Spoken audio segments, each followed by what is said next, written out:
कोष व्यवस्थापनको परिचय। कोष व्यवस्थापन चालु पुँजी र चालु दायित्वको व्यवस्थापन हो।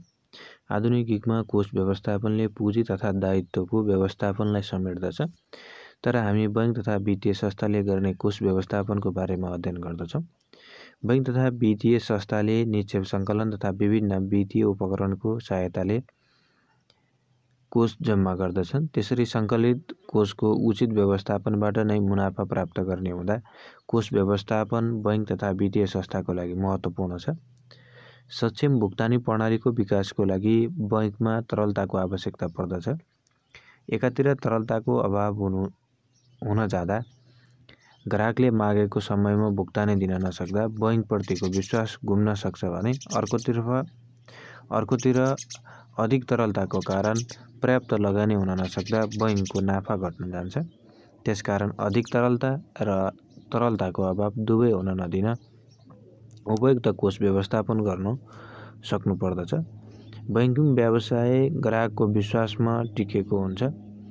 जति बेला विश्वास गुम्न जान्छ व्यवसाय असफल हुन्छ। त्यसैले विश्वास बनाइराख्न उचित कोष व्यवस्थापन आवश्यक पर्दछ। निष्क्रिय पुँजी पनि बैंक तथा वित्तीय संस्थाको लागि हानिकारक मानिन्छ। एउटा सामान्य व्यक्तिको तर्फबाट हेर्दा पनि उसले बेलुका घरमा राखेको पैसा भोलि बिहान पनि उति नै हुन्छ। तर सोही पैसा उसले बैंकमा जम्मा गर्यो भने भोलिपल्ट ब्याज बापत केही रकम वृद्धि हुन्छ। त्यसैले बैंक तथा वित्तीय संस्थाले तरलतामा ध्यान दिँदै लगानी गर्नुपर्ने हुन्छ। बैंक तथा वित्तीय संस्थाले कोष प्राप्त गर्ने धेरै स्रोतहरू छन्।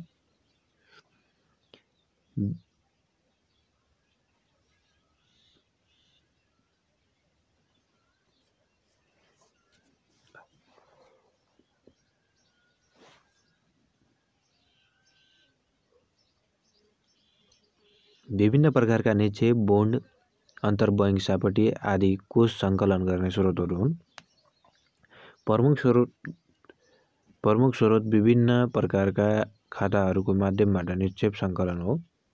चालु खाता, बचत खाता तथा मुद्दती खाताका माध्यमबाट निक्षेप सङ्कलन गरिन्छ। चालु खातामा ब्याज प्राप्त हुँदैन भने बचत खाता र मुद्दती खातामा ब्याज प्राप्त गर्नुपर्ने हुन्छ।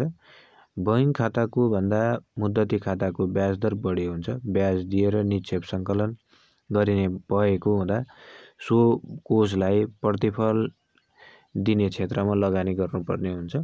तरलता व्यवस्थापन गर्दै सङ्कलित कोषको उचित व्यवस्थापनबाट व्यवसायले लक्षित मुनाफा हासिल गर्न सक्दछ। कोष व्यवस्थापनको महत्त्व। कोष सङ्कलन गर्न सहयोग पुग्छ। 2 मा कोषको उचित परिचालन गर्छ। 3 मा उचित आर्थिक निर्णय लिन सहयोग पुर्याउँछ। 4 मा सङ्कलित निक्षेपलाई बढी मुनाफा दिने क्षेत्रमा लगानी गर्ने वातावरण बनाउँछ। 5 मा छ तरलता व्यवस्थापनमा सहयोग पुर्याउँछ। 6 मा छ भुक्तानी प्रणालीलाई चुस्त दुरुस्त बनाउँदछ।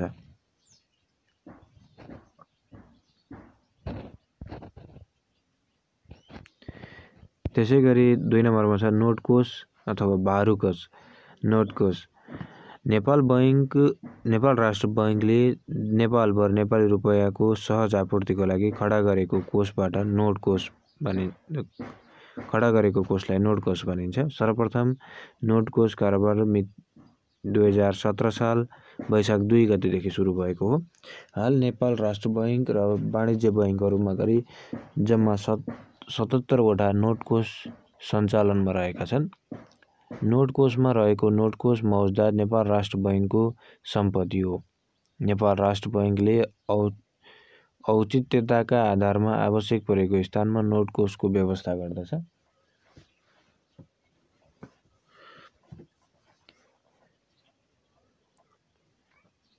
वाणिज्य बैंकमा रहेको नोट कोषको बिमाको सीमा नेपाल राष्ट्र बैंकले तय गर्ने र आवश्यकता अनुसार बिमाको सीमा परिवर्तन गर्न सक्ने व्यवस्था छ।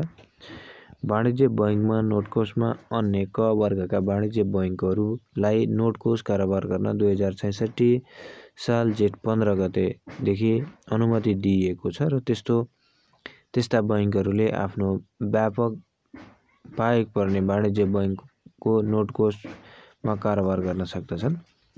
सम्बन्धित बैंकर्स एसोसिएसनको सदस्य भएका क वर्गका वाणिज्य बैंक र नेपाल राष्ट्र बैंकको बैंकिङ कार्यालयमा खाता रहेका राष्ट्रिय स्तरका विकास बैंकले मात्र नोटकोष कारोबार गर्न पाउँदछन्। देशभर चलन चल्तीमा रहेका नेपाली रुपैयाँको वर्तमान अवस्थाको यथार्थ विवरण दिन र सो अनुसार मुद्राको आपूर्ति गर्नको लागि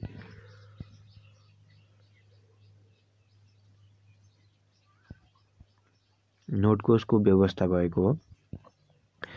चलन चल्तीमा रहेका नोटकोषको हर हिसाब अद्यावधिक राख्नुपर्छ। त्यसैगरी अर्को टपिक छ वाणिज्य बैंकलाई नोटकोष पहुँच दिनुको औचित्य, बैंकिङ विस्तार गर्न प्रोत्साहन मिल्ने, वाणिज्य बैंकका शाखा कार्यालयलाई दैनिक नगद सम्बन्धी कारोबार गर्न सहयोग मिल्ने, नेपाल राष्ट्र बैंकबाट गरिने तोडा चलायन काम